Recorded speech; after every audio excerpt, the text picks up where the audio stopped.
같이 하나님 말씀 보시겠습니다. 야고보서 1장 12절부터 18절입니다.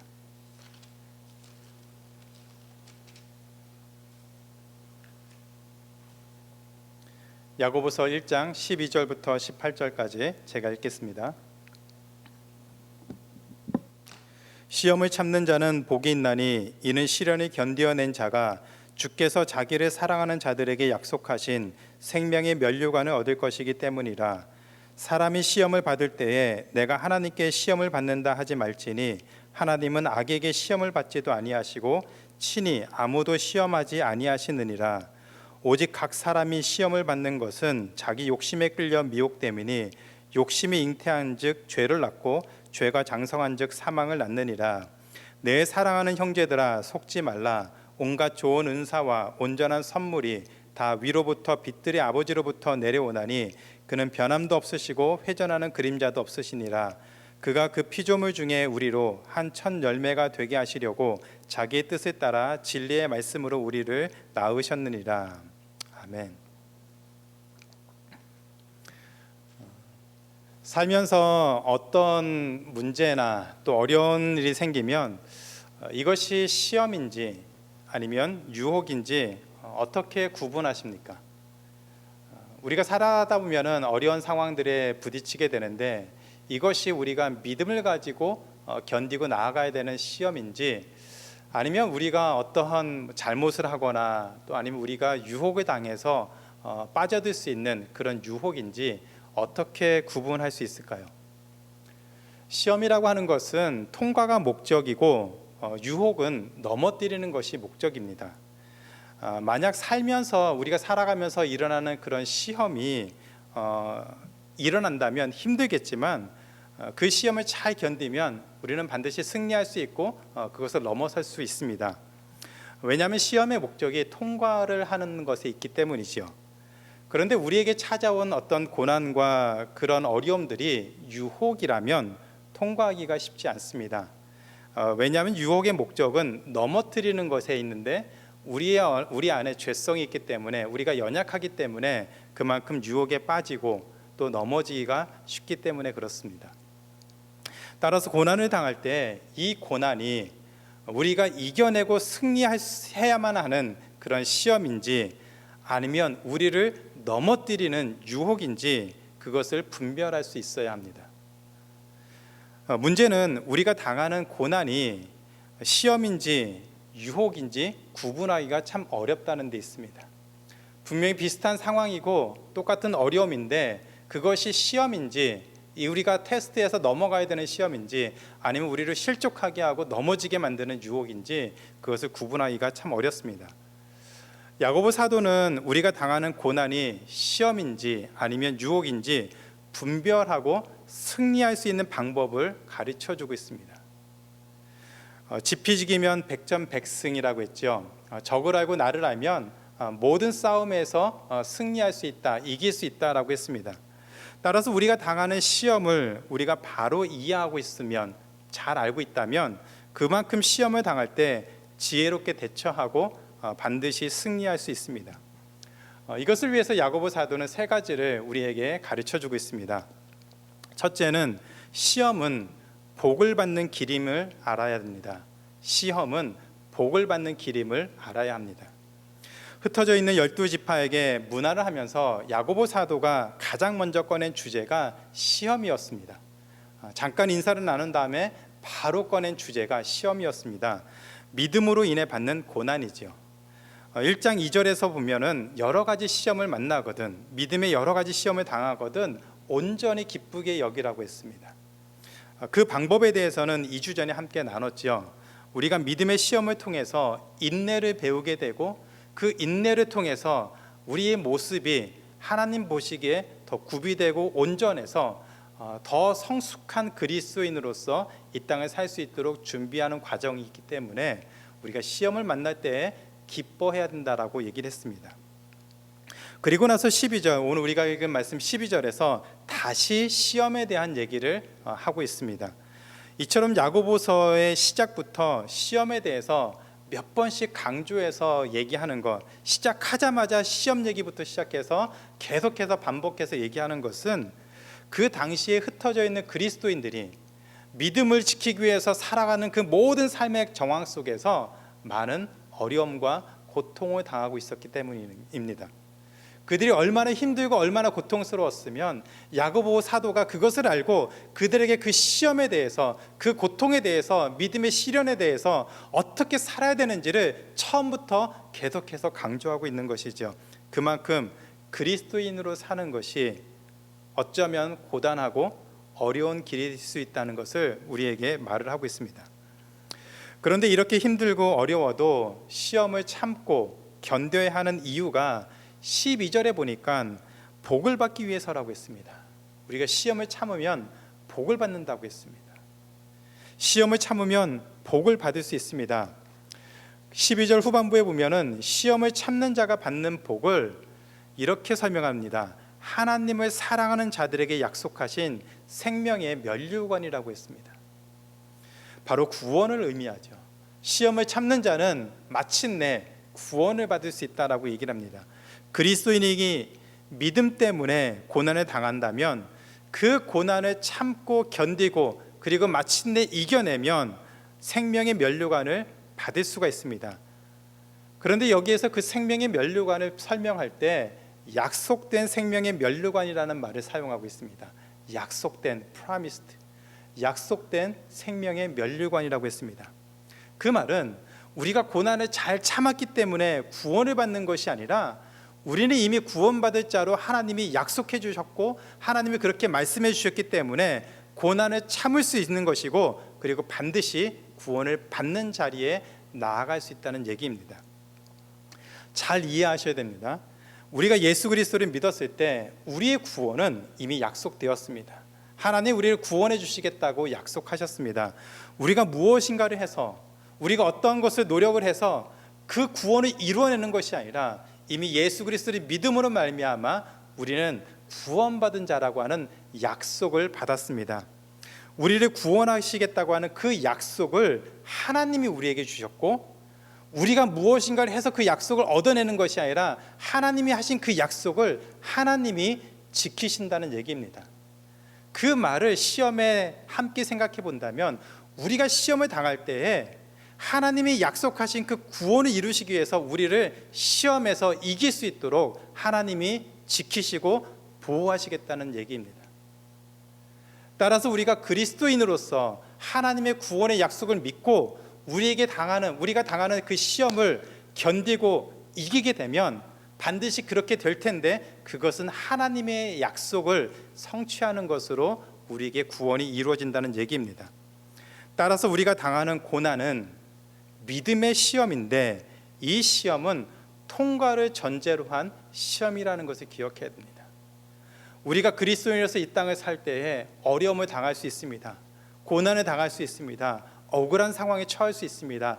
그러나 그것이 믿음의 시험이라면, 믿음의 시련이라면 그 시련을 하나님이 우리를 붙잡고서 통과하도록 만드셔서 마침내 우리를 약속된 생명의 면류관을 얻을 수 있는 그 자리에까지 우리를 끌고 가시겠다고 하는 하나님의 굳은 의지가 그 안에 담겨 있습니다. 따라서 하나님이 우리를 지키시고 우리가 시험에 떨어지지 않도록 반드시 우리를 보호하시고 인도하시겠다고 그렇게 얘기를 하고 계십니다. 제가 한국에서 다녔던 합동신학대학원에 굉장히 은혜로운 제도가 한 가지가 있습니다. 학생들이 이제 한 학기 열심히 공부하고 시험을 보는데 그 시험에서 떨어지면 페일을 하게 되면 재시험을 볼 수 있는 기회가 주어집니다. 그래서 다시 열심히 공부하고 다시 재시험을 보는데 또 떨어지면 또 볼 수 있는 기회가 주어집니다. 그래서 교수님도 도와주고 옆에 학생들도 도와줘서 어떻게든지 그 시험을 통과할 수 있도록 옆에서 많이 응원해주고 격려해주면서 그 시험을 통과할 수 있도록 도와주는 그런 제도가 있습니다. 저는 그 시험을 본 적이 없습니다. 감사하게도 잘 통과했는데 그 시험을 통해서 제가 하나님이 우리 삶에 주신 그 시험의 은혜가 무엇인지 정말 깊이 생각해 봤습니다. 우리가 그리스도인으로 이 땅에 살아갈 때에 혹시라도 시험을 당한다면 그 시험은 우리를 페일하게 만드는 것이 아니라 어떻게 해서든지 붙이게 하기 위해서 그만큼 실력을 키우게 만들어서 우리로 하여금 그 시험을, 그 레벨을 넘어설 수 있도록 우리를 이끌어 가시는 하나님의 은혜라는 것을 기억해야 됩니다. 물론 그 과정이 쉽지 않겠죠. 물론 고난의 그 과정이 우리에게 정말 힘들고 어렵게 다가올 수 있습니다. 그렇지만 하나님이 우리를 붙잡고 끌고 가시기 때문에 우리는 그 고난 가운데 은혜를 누릴 수가 있고 마침내 승리를 할 수 있습니다. 이렇게 살기 위해서 우리에게 필요한 것이 한 가지가 있습니다. 그것은 바로 하나님에 대한 사랑입니다. 하나님에 대한 사랑. 야고보 사도는 이 생명의 면류관, 약속된 생명의 면류관을 하나님을 사랑하는 자들에게 약속된 복이라고 했습니다. 우리가 얻게 될 그 생명의 면류관은 하나님을 사랑하는 자들에게 약속된 것이다라고 얘기를 했습니다. 시험을 당할 때 하나님을 사랑하는 것 어렵지요. 어렵고 힘든 일이 생길 때 원망하지만 않아도 그래도 잘하는 것인데, 어떻게 원망하지 않는 것을 넘어서서 하나님을 사랑하는 것까지 나아갈 수 있습니까? 정말 어렵습니다. 불평하지 않는 것만 해도 괜찮은 것인데 어떻게 더 하나님을 사랑하는 자리까지 나아갈 수 있습니까? 왜 우리를 지켜주지 않았는지, 왜 우리를 이런 상황으로 몰고 오셨는지, 그것만 생각하면 우리 안에서 원망이 나고 불평이 나는 것이 더 쉬운데, 어떻게 그런 하나님을 우리가 사랑한다고, 그런 하나님을 계속해서 사랑한다라고 말을 하고 그 마음을 간직하고 살 수 있겠습니까? 하나님에 대한 사랑이 없다면, 우리가 어떤 상황에 처했을 때 하나님에 대한 사랑이 없다면 우리는 시험을 견딜 수가 없습니다. 하나님에 대한 사랑이 없으면 그리스도인으로 이 세상을 사는 것 자체가 어렵습니다. 하나님에 대한 사랑은 그래서 우리 삶의 능력이고 근원입니다. 우리가 시험을 당할 때 하나님과의 끈을 놓지 말아야 되는 그 이유가, 하나님에 대한 사랑이 없으면 우리는 그 자리에서 포기하고 실망한 채로 떨어질 수 있기 때문입니다. 요한복음 21장에 보면 부활하신 예수님이 베드로를 찾아오셨습니다. 디베라 바닷가에서 낙심하고 절망했던 그 베드로를 찾아오셔서 그 베드로에게 질문한 것이, 내가 나를 사랑하느냐? 내가 나를 사랑하느냐? 그 대답을 들으시고 내 양을 치라고 했습니다. 그것을 3번 반복하셨죠. 무슨 얘기입니까? 하나님을 사랑하는 마음이 우리 삶의 시작이고 우리 삶의 능력이라는 얘기입니다. 목회를 하든지 그리스도인으로 살아가든지 모든 삶의 정황 가운데서, 우리가 부딪히는 모든 삶의 정황 가운데서 우리가 그리스도인으로 살아갈 수 있는 힘과 능력은, 그 삶의 가장 근본이 되는 힘은 바로 하나님을 사랑하는 것에서 나온다는 얘기입니다. 그래야 우리가 시험을 견딜 수가 있습니다. 하나님이 우리를 지키시고 인도하신다는 것을 우리가 믿을 수 있고 신뢰할 수 있고, 그 하나님을 붙잡고서 마침내 시험에서 이길 수가 있습니다. 그리고 약속된 생명의 면류관을 얻을 수 있다라고 얘기를 하고 있습니다. 혹시 시험을 당하셨습니까? 그리스도인으로서 이 땅을 살아가면서 많은 어려움에 처하셨습니까? 몸과 마음이 힘들 때일수록 더욱더 하나님을 바라볼 수 있는 우리 삶이 되기를 축원합니다. 상황은 내가 이해할 수 없는 상황일지라도, 내가 견딜 수 없는 상황일지라도 하나님에 대한 그 마음만은 우리가 꽉 붙잡고, 하나님에 대한 그 사랑만은 우리가 잃지 않고, 어떤 상황 가운데서도 하나님께 그 사랑을 가지고 나아갈 수 있는 우리 모두가 되기를 주님의 이름으로 축원합니다. 그러면 우리는 반드시 믿음의 시험에서 견딜 수 있고 마침내 승리하는 삶을 살 수 있습니다. 우리 모두가 다 고난 가운데서 이 기쁨과 이 승리의 삶을 누릴 수 있기를 주님의 이름으로 축원합니다. 둘째로, 유혹은 하나님이 아니라 인간의 욕심에서 생긴 것입니다. 유혹이라는 것은 하나님으로부터 나온 것이 아니라 인간의 욕심에서부터 생긴 것입니다. 야고보 사도는 믿음의 시험을 당하고 있는 그리스도인들에게 그 시험을 잘 참고 견디도록 격려하기 위해서 야고보서를 썼습니다. 그리고 이 시험을 잘 참고 견디면 반드시 시험에 통과하고 생명의 면류관을 얻을 것이다라고 얘기를 했습니다. 그런데 어떤 사람들은 이 시험을 견디지 못하더라는 겁니다. 많은 그리스도인들이 시험을 견디고 반드시 시험에 이길 것이라고 생각을 했는데 뚜껑을 열어보니 어떤 사람들은 그 시험을 견디지 못하더란 얘기입니다. 그 이유가 무엇이었을까요? 자세히 살펴보니 이 사람들은, 시험을 견디지 못하는 사람들은 믿음의 시험을 당한 것이 아니라 유혹을 받고 있었습니다. 시험과 유혹에 쓰이는 헬라어 단어가 똑같은 단어입니다. 긍정적으로, 문맥에 따라서 긍정적으로 쓰이는 경우는 그것은 믿음의 시련이라고, 시험이다라고 얘기를 하고, 부정적으로 사용되는 경우를 유혹이다라고 이해를 하시면 됩니다. 3절에 보면 시험이라고, 13절에 보면 시험이다라고 번역을 했는데 이 말들은 다 유혹으로 여러분들이 이해를 하시면 될 것 같습니다. 그렇다면 믿음의 시련과 시험과 유혹을 어떻게 구분할 수 있을까요?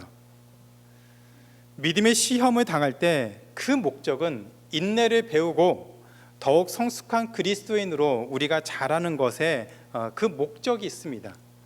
이것을 위해서 시험을 견디고 이겨야만 합니다. 그런데 시험을 견디지 못하고 나가 떨어지는 사람들이 생겼습니다. 그런데 이 사람들이 하나같이 하는 말이, 하나님이 나를 유혹해서 내가 이런 어려움에 처했다라고 핑계를 대기 시작했습니다. 처음에 말씀드린 것처럼 믿음의 시험이라는 것은 하나님이 우리를 실패하도록 만드는 것이 아니라 우리를 계속해서 그 수준에 올라가서 마침내 그것을 넘어서는 성숙한 그리스도인을 이끌기 위한 하나님의 인도하심인데, 그 시험에 부딪혔을 때에 이런 시험을 싫어하고 또 그렇게 사는 것을 거절하고, 그리고 그 마음속에 말하기를 이런 어려움은 하나님이 나를 유혹하기 위해서 주신 것이라고 불평을 하기 시작했습니다. 믿음의 시험은 우리에게 많은 갈등과 고민을 낳게 합니다. 매 순간 하나님의 자녀로서 어떻게 살아야 되고, 어떻게 행동해야 되고, 어떻게 말을 해야 되는지 갈등하고 고민하게 하죠. 하나님의 말씀 붙잡고 살다가도 힘들고 어려우면 그 말씀 내려놓고 싶은 그런 마음을 우리가 가질 수 있습니다. 하나님을 믿고 사는 것이 어떻게 보면 아무 소용없는 바보 같은 짓이라는 그런 생각이 들 수도 있습니다. 그런 상황들을 견디고 이겨야 하는데 그것이 싫은 것이죠. 그렇게 살고 싶지 않은 것이죠. 말씀대로 살아가면서 내 것을 손해보고, 말씀대로 살아가면서 어려움도 당해보면서 그 말씀의 능력을 경험해봐야 되는데 그것이 싫어서, 하나님 말씀에 순종하며 사는 것이 싫어서 그냥 그 상황들을 설명할 때 하나님이 나를 유혹해서 내가 이런 어려움에 처했다라고 핑계를 대는 것입니다. 그러면서 하는 말이, 내가 이렇게 어려움에 빠진 것은 하나님 때문입니다. 나를 이렇게 어렵게 만든 것은 하나님 때문입니다. 나를 이렇게 유혹한 분이 바로 하나님입니다라고 얘기를 합니다. 그런데 진짜로 그럴까요? 야고보 사도는 하나님은 악에게 시험을, 유혹을 받지도 않으시는 분이시고 어떤 사람도 유혹하지 않는 분이시다라고 했습니다. 그렇다면 왜 인간은 유혹을 당하고 결국 넘어지게 될까요? 바로 인간의 욕심 때문이라고 하고 있습니다. 인간의 욕심 때문에.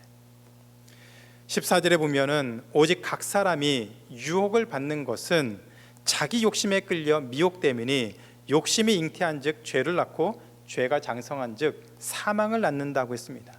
자신의 욕심 때문에 미혹을 당하고 그리고 그로 인해서 죄를 짓게 되고 영원한 멸망을 당한다라고 얘기를 하고 있습니다.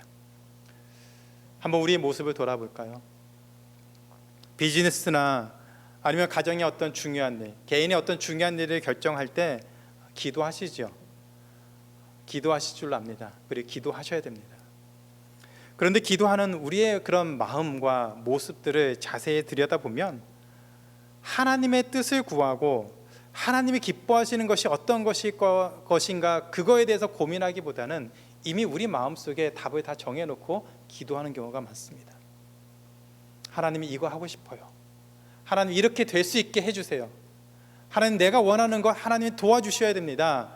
그렇게 우리 것을 꽉 붙잡고 그것을 가지고 하나님이 무조건 들어주셔야 된다라고 얘기를 합니다.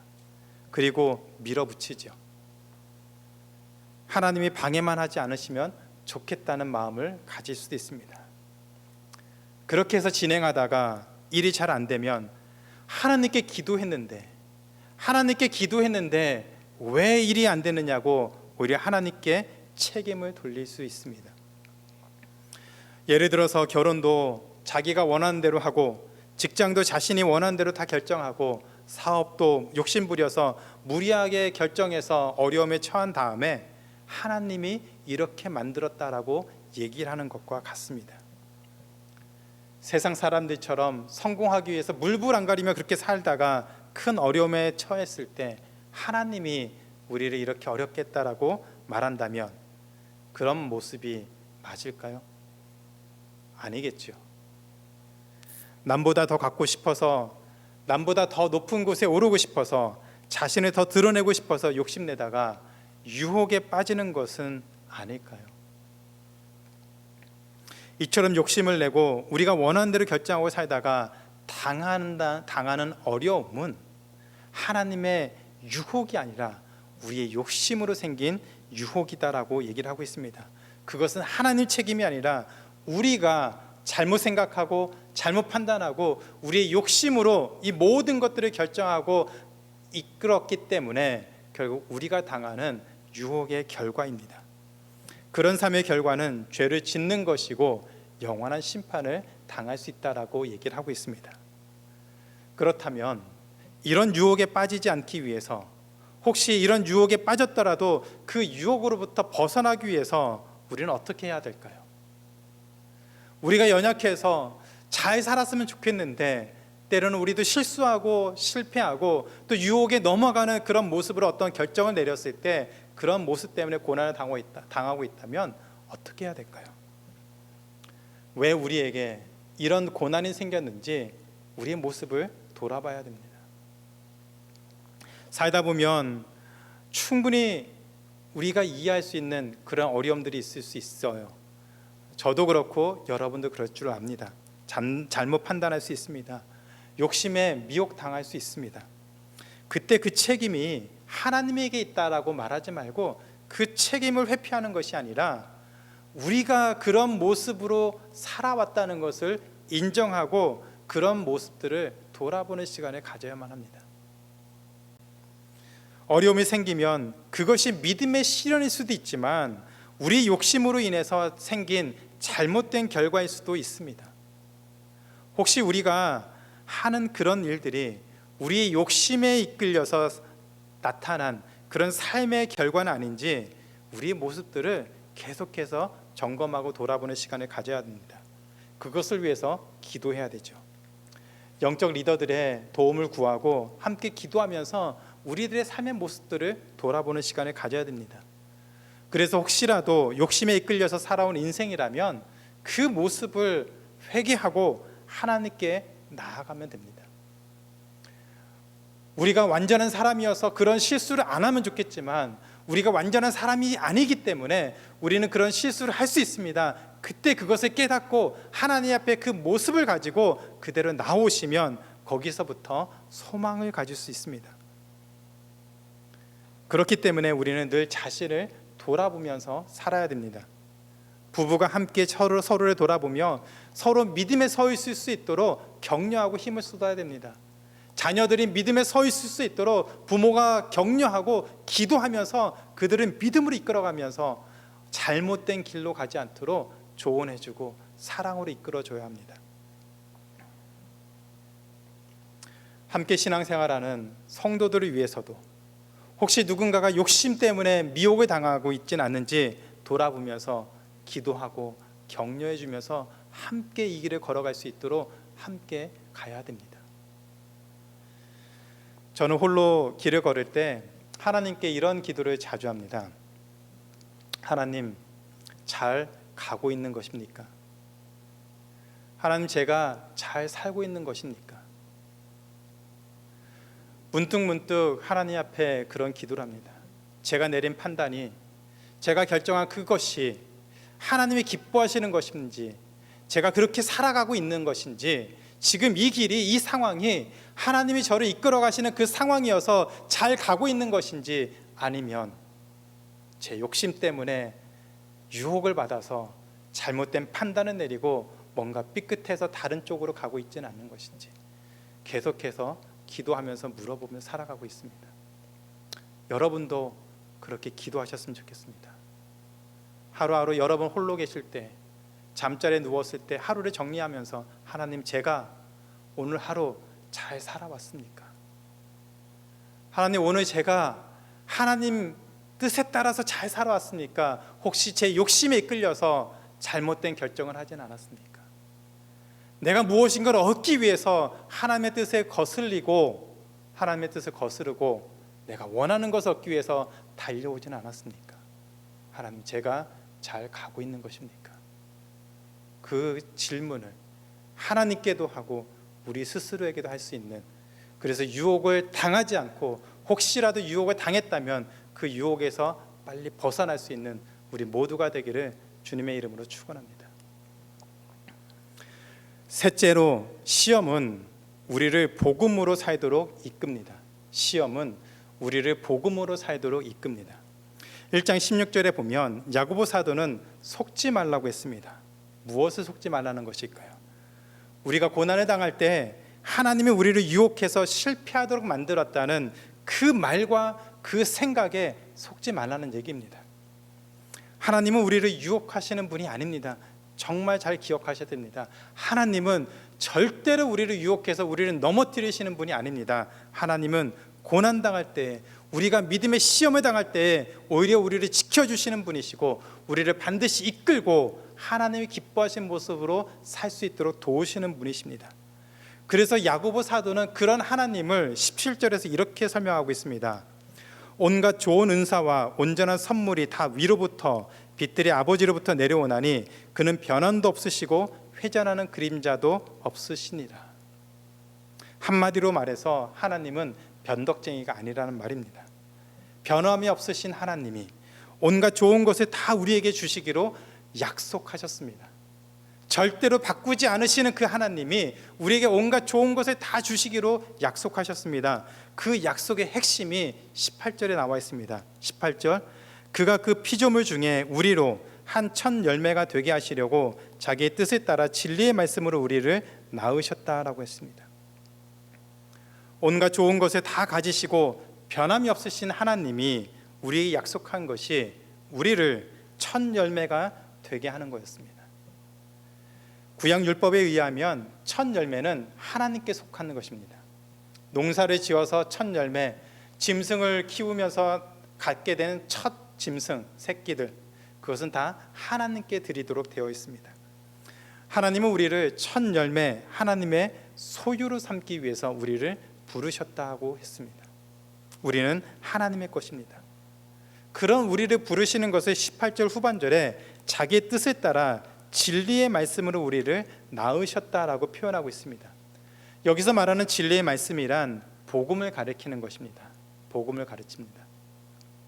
따라서 하나님이 계획하시고 그 계획에 따라서 복음으로 우리를 하나님의 소유로 삼으셨다는 의미이죠.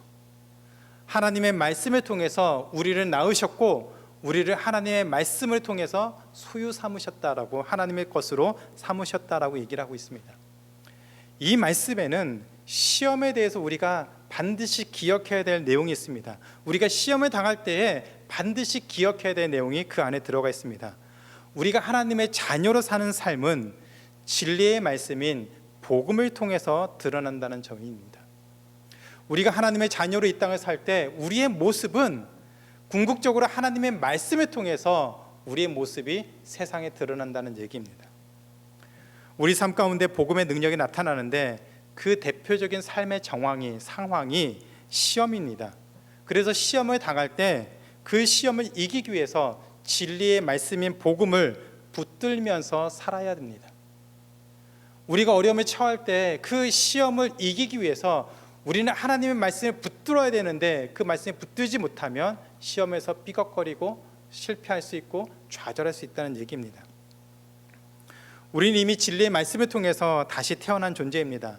따라서 진리의 말씀을 통해서 우리의 삶을 계속해서 붙잡고 나아가는 삶을 살아야만 합니다. 그렇게 말씀을 붙잡고 살 때 우리는 시험에서 이길 수 있고 승리할 수가 있습니다. 에베소서에서 하나님의 전신갑주 중에서 유일한 공격 무기가 진리의 검인 하나님의 말씀이라고 했습니다. 하나님의 말씀으로 우리는 시험을 넉넉히 이길 수가 있습니다. 우리가 노력해서 이기는 것이 아니라 하나님의 말씀이 우리의 삶을 꽉 붙잡고 우리를 이끌어 가야만 우리는 그 시험에서 승리를 할 수 있다는 얘기입니다. 시험이 올 때 핑계대면서 하나님을 원망하는 것이 아니라 시험을 당할 때 말씀 붙잡고 기도하고 말씀 붙잡고 버티면서 우리는 그 시험을 이기고 승리할 수 있다는 얘기입니다. 우리가 매일 말씀을 묵상하고 읽고 그 말씀의 뜻을 알고자 하는 그 모습, 몸부림이 그 이유가 바로 여기에 있습니다. 시편 119편 105절에 보면 주의 말씀은 내 발의 등이요 내 길의 빛이라고 했습니다. 하나님의 말씀이 우리를 자녀 삼아 주셨고 그뿐만 아니라 우리의 모든 삶을 하나님의 뜻 가운데로 인도하신다라고 얘기했습니다. 그래서 우리가 말씀을 읽고 그 말씀 붙잡고 기도하면서 하나님의 은혜를 구하는 것이 이 땅을 살아가는 그리스도인의 강력한 무기가 될 수 있습니다. 시험을 당할 때 그 시험을 넉넉히 이길 수 있는 힘이 될 수 있다는 얘기입니다. 그래서 말씀을 배워야 하고 말씀의 인도함을 받고 말씀대로 살기 위해서 몸부림쳐야 합니다. 어떻게 하는 것이 말씀대로 사는 것인지 말씀의 인도함을 받는 것인지 다음 주에 설명드리겠습니다. 예고편입니다. 다음 주에 빠지시면 안 되겠죠? 말씀에 귀 기울이시고 계속해서 순종하면서 살아야 됩니다. 그러면 하나님이 우리의 삶을 말씀을 통해서 이끌어 가시는 것을 우리가 경험할 뿐만이 아니라 반드시 시험에서 승리하는 삶을 살 수가 있습니다. 이제 말씀 맺겠습니다. 살면서 하고 싶은 것도 많고 해야 할 것들도 참 많지요. 미국에서 생활하면서 참 바쁩니다. 그렇게 하루를 돌아보면 큰 거 한 것도 아닌데 그냥 하루 종일 바쁘고 분주하게 살아갑니다. 그렇게 허덕이면서 살아가지 않으면 한순간도 우리가 살아갈 수 없는 그런 힘들고 어려운 상황들이 우리가 살아가는 삶의 현실입니다. 다른 사람들 사는 것처럼 살고 싶은 마음도 우리에게 강하게 있습니다. 그래서 우리 삶에 시험과 유혹이 늘 존재하죠. 그 시험을 이기고 승리하기 위해서 우리는 유혹을 피하고 살아야 되는데 그 시험을 이기기 위해서 하나님을 사랑하고 자신의 모습을 돌아보고 말씀과 동행하면서 살아야 됩니다. 우리에게 소망이 있는 것이 아니라 우리에게 능력이 있는 것이 아니라 하나님에게 소망이 있기 때문에 그 하나님을 붙잡고 나아가야만 우리는 시험에서 승리할 수 있습니다. 그런 우리의 연약함, 우리의 어떤 어설픈 모습들, 연약한 모습들을 인정하고 그런 부족한 자신들의 모습을, 우리의 모습을 계속해서 돌아보면서 하나님의 은혜를 구하고 말씀에 서 있으면 반드시 우리는 시험에서 승리할 수 있고 하나님이 약속한 생명의 면류관을 우리는 받을 수가 있습니다. 멀리 보시기 바랍니다. 멀리 보시기 바랍니다. 바로 눈앞에 있는 그 상황들로 인해서 안절부절하지 말고 멀리 내다보시면서 하나님이 우리를 이끌어 가실 그 큰 그림을 보시면서 궁극적으로 마침내 하나님 우리를 어떠한 존재로 어떠한 그리스도인으로 이 땅에 살게 하실지 기대하시고 소망 가운데 살아가는 우리 모두가 되기를 주님의 이름으로 축원합니다.